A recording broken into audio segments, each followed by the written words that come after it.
questions first, which will make it very clear that the BJP is directing and using the Election Commission to damage India's democracy. The first question, why is it that the CJI was removed from the selection panel of the Election Commissioner?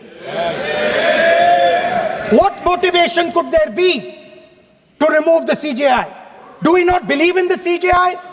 Of course we believe in the CJI. Why is he not in that room? I sit in that room. It is so-called a democratic decision. On one side, Prime Minister Narendra Modi and Mr. Amit Shah. On the other side, the leader of the opposition. I have no voice in that room. What they decide is what happens. So the first question, why is the Prime Minister and Amit Shah so keen on choosing exactly who the Election Commissioner is going to be? Second question, and even more devastating question. No Prime Minister has done this in the history of India. In December 2023, this government changed the law. They changed the law to make sure that no election commissioner could be punished for any action they take while they are election commissioner. Yes. Immunity. Why would the Prime Minister and Home Minister give this gift of immunity to the election commissioner? Why would they need to give this tremendous gift that no Prime Minister has given ever before to the election commissioner? Yes. Mr. Shah is looking into the ceiling. Maybe he will answer this question when he speaks. And finally, why was the law with regards to CCTVs and the data that they contain changed? Why was a law put in place that allows the Election Commission to destroy CCTV footage 45 days after the election? What is the need? The answer given is it is a question of data. It is not a question of data. It is a question of stealing the election.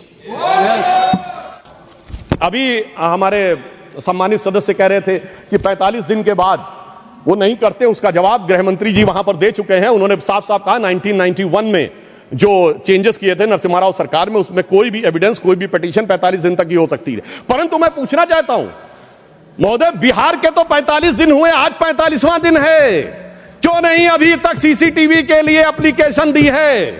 अभी मैं कहना चाहूंगा जाइए phone करिए, शाम 5 बजे से पहले सीसीटीवी के लिए लगा दीजिए। नहीं करना है। मैं पूछना चाहता हूं, आप कहते हैं 6 बजे के बाद इतनी वोटिंग हुई, बूथ के अंदर फोटोग्राफी पे रोक है, सड़क पे तो नहीं। दिखाइए कितनी लंबी लाइनें थी, कितनी लंबी आपने सोशल मीडिया पे पोस्ट किया, कितने आपके बूथ लेवल एजेंटों ने इस बारे में आपत्ति दर्ज की।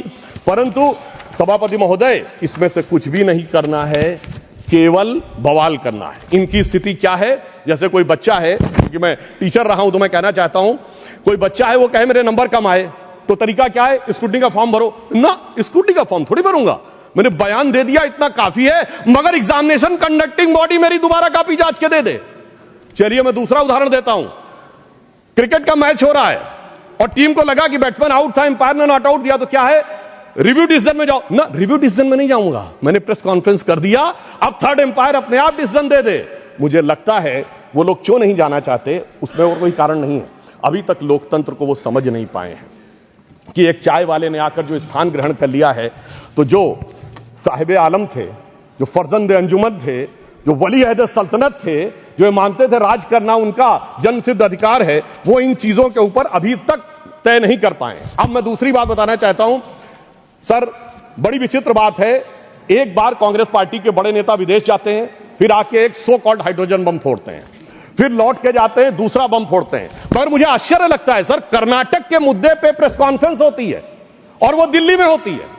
कर्नाटक में आपकी सरकार है, न वहां का सीएम, न डिप्टी सीएम, न प्रदेश अध्यक्ष, और आपके तो राष्ट्रीय अध्यक्ष भी कर्नाटक से हैं। सभापति महोदय वो भी नहीं रहते हैं।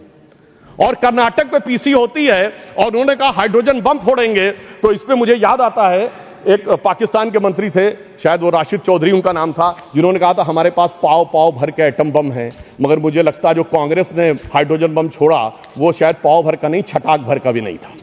और वैसे मैं ये भी बता देना चाहता हूं, आप जब सरकार में थे तब भी बम नहीं छोड़ पाए थे। 1974 का परमाणु विस्फोट बम के लिए नहीं हुआ था। सरकार का ऑफिशियल बयान था कि ये केवल शांतिपूर्ण कार्यों के लिए हुआ है।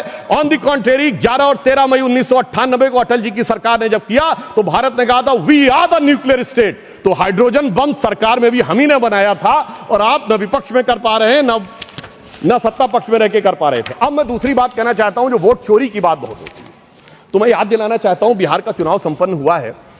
कोई कहे चोरी हो गई तो उसके पास कुछ होना चाहिए सामान जिसकी चोरी हो गई। तो मैं आंकड़ा रखना चाहता हूं सदन के सामने, विगत 35 सालों से किस ढंग से कांग्रेस का वोट घट रहा है। 1990 में 71 सीटें जीती, 24% वोट, 103 पे जमानत जब्त। 1995 29 सीटें जीती, 16% वोट, 167 पे जमानत जब्त। सन 2000 में 23 सीटें जीती, 11% वोट, 231 पे जमानत जब्त। 2005 में पूरी सीटें लड़े नहीं, कुल लड़े 58, जिसमें जीते 9, 6% वोट। और 2010 में सर 4 सीटें जीते, 6% वोट पाया, 216 पे जमानत जब्त। भाई साहब मैं पूछना चाहता हूं आपके पास था क्या जो चोरी हो गया? इसीलिए मुझे एक चीज याद आती है, जो हमारे ग्रामीण क्षेत्रों में एक कहावत है कि जब वो चोरी की गुहार लगाते हैं तो फटक चंद गिरधारी, ना लुटिया ना थारी, और चौराहे पे चीख रहे हैं चोरी हो गई हमारी। अब मैं ये भी बताना चाहता हूं सर, एक बात और इससे अच्छी हो गई, जब इन्होंने मतदाता सूची पर आरोप लगाना शुरू किया है, इसका अर्थ ये हो गया सर ईवीएम के आरोप से विड्रॉ कर लिया है। क्योंकि ये तो कहते थे ईवीएम में गड़बड़ है, बटन दबाते हैं वोट भाजपा पहुंच जाता है। यदि इनका आरोप सही माना जाए, मैं एक बात कह रहा हूं, यदि इनका आरोप सही माना जाए, अगर ईवीएम मैनेज थी तो किसी को वोटर रोल मैनेज करने की जरूरत क्या है? या तो वो सच था या ये सच है। हकीकत न वो सच था न ये सच है। इनके दिमागों में जैसे आज ईवीएम से पीछे हटे हैं, हकीकत में क्या है इनकी स्थिति। सभापति महोदय, ये है, ये कहावत होती है नाच न जाने आंगन टेढ़ा, मगर सर इन पे लागू नहीं होती है। ये कहते हैं आंगन ही नहीं टेढ़ा है, छत भी टेढ़ी है, दीवार भी टेढ़ी है, जमीन भी टेढ़ी है, छज्जा भी टेढ़ा है, खंभा भी टेढ़ा है, पर क्या करें, टेढ़ा है पर मेरा है। सभापति महोदय, वास्तविकता में इन्हें अपना दिमाग जो टेढ़ा हो गया है उसे सीधा करने की आवश्यकता है। और अंदर लाइटर नोट में एक और बात कहना चाहूंगा, प्राचीन काल में अश्वमेध यज्ञ होता था, तो अश्वमेध यज्ञ का घोड़ा छोड़ा जाता था। मैं यहां कैविएट लगा कह दूं, मैं किसी के व्यक्तिगत अपमान के लिए नहीं, उपमान के लिए कह रहा हूं, ठीक, फॉर द सिमिली। सर वो जब छोड़ा जाता था तो जहां जाता था वहां विजय का मार्ग प्रशस्त कर देता था, पर इनके पास एक ऐसा अश्वमेध यज्ञ का घोड़ा है जो जहां जाता है पराजय का मार्ग प्रशस्त कर देता है। और मैं यह भी कहना चाहता हूं, सिर्फ हमारे नहीं, भारतीय जनता पार्टी से नहीं, सर केरल में तो हम नहीं है, सत्ता में कभी नहीं आए। केरल में एक बार लेफ्ट फ्रंट आता था, एक बार यूडीएफ आता था, पर जब से ये वहां पहुंचे हैं ऐसा यज्ञ किया है कि इस बार एलडीएफ दोबारा आ गया। मैं पूछना चाहता हूं केरल में वोट चोरी किसने कर ली मेरे भाई, बताओ। क्योंकि कारण क्या है कि जो इन बात को समझने के लिए तैयार नहीं रहते हैं, उसका एक कारण